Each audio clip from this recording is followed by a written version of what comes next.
Hello, and welcome to another live chapter reading of ConQuest, The Art of Selling at Cons by Mackie, as presented by Itsy Bitsy Book Bits. Introduction. A dream written down becomes a goal. A goal, broken into steps, becomes a plan. A plan, backed by actions, becomes reality. Unknown. Congratulations. You have written a book and published it. Now what? In the past, publishers would send their chosen authors out to do book tours across the country to find readers and build a fan base. These tours were often hosted by bookstores, which was a mutually beneficial arrangement. Then, Amazon, ... I'm not saying that book tours or the bookstore industry are dead altogether, but they have lessened significantly since the rise of the great website wonder and the equally chaotic rise of the indie publishing industry. So, what is the answer? If you are picking up this book, or you have thought about selling at geek and nerd cons, or possibly this is a novel idea to you, then I'm glad I can offer you a unique solution. Pun intended. Whether you are indie or traditional or a hybrid of the two, in this tome I will tell you everything I know about how to sell your book successfully by hand, one person at a time. Contrary to my fiction work, I'm going to try to keep this information as simple as possible. I might even include pictures. Note, need to figure this out. Who should read this book? Anyone interested in hand selling anything at a con. I am focusing on books because it is what I sell.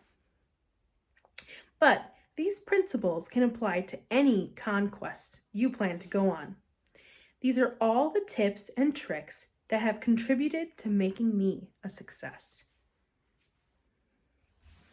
The levels of quest cons.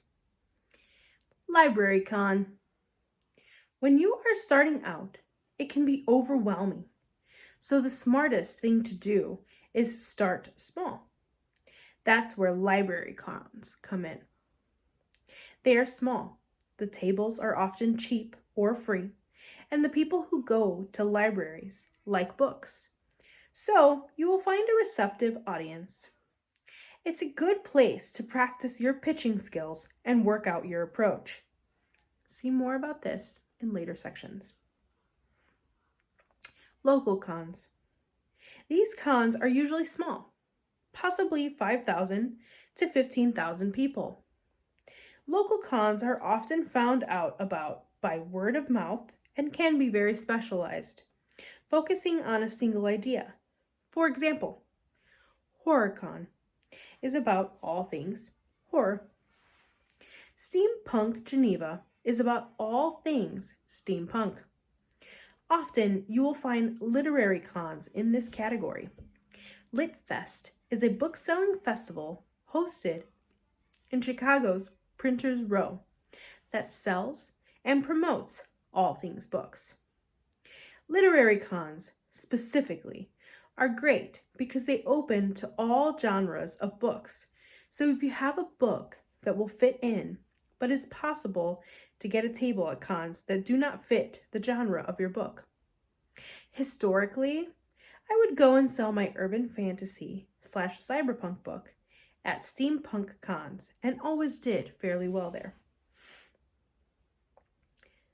Other things of note about local cons. These cons may or may not be divided between a regular vendor hall and an artist alley. Local cons also may or may not require you to have a website promoting your books or an Amazon link during the application process. They are basically just looking for proof that you are legit. Regional/city cons, the big cheeses.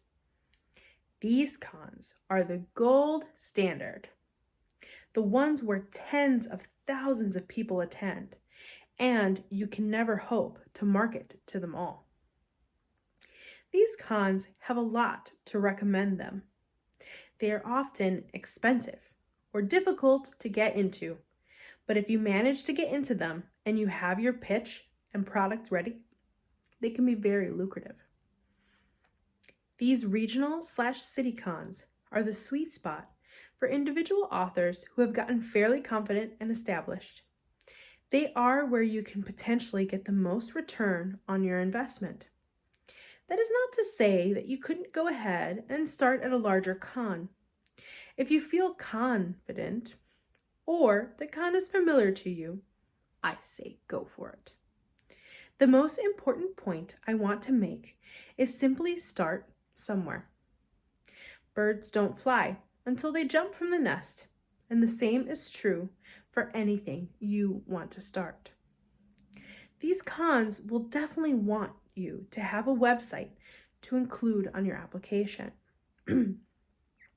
Again, to prove that you are legit. Cons want filled tables with good products to attract the people to come and come again. More on table setup later.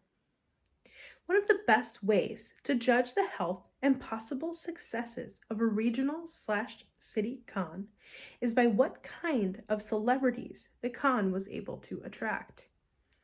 It's not a guarantee that if a con can get William Shatner or any member of the Marvel Cinematic Universe, that the con is going to be a success, but it can indicate what type of audiences they are hoping to draw in.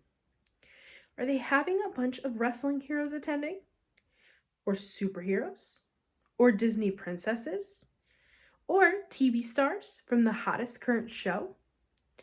Take a look at those markets and ask, does my book appeal to those kinds of people? A great example. The title of my book is The Finder of the Lucky Devil. My best-selling con when I was on my own was when the cast of current hit show Lucifer was in attendance.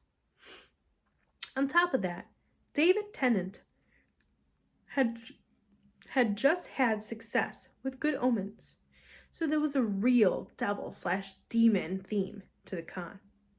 My title fit very well into that theme, and I had my highest sales per book of any con I attended solo. Regional cons are not guaranteed to be successes, but the chances of them being so are higher than smaller cons. Side story. The con that failed and succeeded. One con I went to was a huge flop for me was Milwaukee Comic-Con, a regional con that should have done very well. There were several factors working against me at that con, however. One, it was my first attempt at going to a con that was outside my immediate home of Chicago, which meant I had to travel to it and pay for a hotel, as it was too far away for me to easily commute. That was a big financial risk for me, but I felt compelled. The con was poorly attended, mostly because it was competing with the music festival happening the same weekend. I did not make my money back. This was still one of the most important and wonderful cons of my life. This con was where I met Alexi Vandenberg and the Bard's Tower, a collective of authors who sell books together at these bigger shows, many of whom are real movers and shakers in the writing industry. I name drop like a fiend in the rest of the book, so see the rest of the book for some of the movers and shakers. Because there was no pressure to stay at my table, as I had a table buddy, my friend Casey, who could cover for me, I took the chance to talk with Alexi, and he came over to check out my books. To our surprise, he had already read them, having had them recommended to him by Amazon. See, I can't entirely hate Amazon. He loved all of them and had been thinking about reaching out to me to invite me to come to the tower. I went out to dinner with him and his authors, got to know him a little better, and that changed the trajectory of my career. I suddenly had access to other markets in all the cities that the tower went to, and got to meet, make friends, and network with the upper echelons of the industry. It was a good lesson on why we don't just do these cons for money we get from selling our books. There are intangible but equally important rewards as well. Mega cons. San Diego Comic Con, New York Comic Con, Gen Con, the con actually called MegaCon, etc. These are the largest cons, seeing around 100,000 plus people. While these cons may seem tempting, I would recommend avoiding these cons, at least to sell your books. Unless you are there as a guest, the expenses compared to the possible income earned make breaking even a challenge. These cons are so concentrated with content and so glutted with bigger companies advertising everything, it will be difficult to make the impression on potential fans that you want. Also, you are usually the only one selling your stock, and there is a limit to how many books you can feasibly pitch and sell unless you have a big enough name that does the heavy lifting of selling for you. Hence, there is more or less a ceiling as to how much you can sell to offset the costs of being there. Warning: Level 1 Dragon approaches. I hope you enjoyed the chapter reading of ConQuest, The Art of Selling at Cons by Mackie. Have a good night.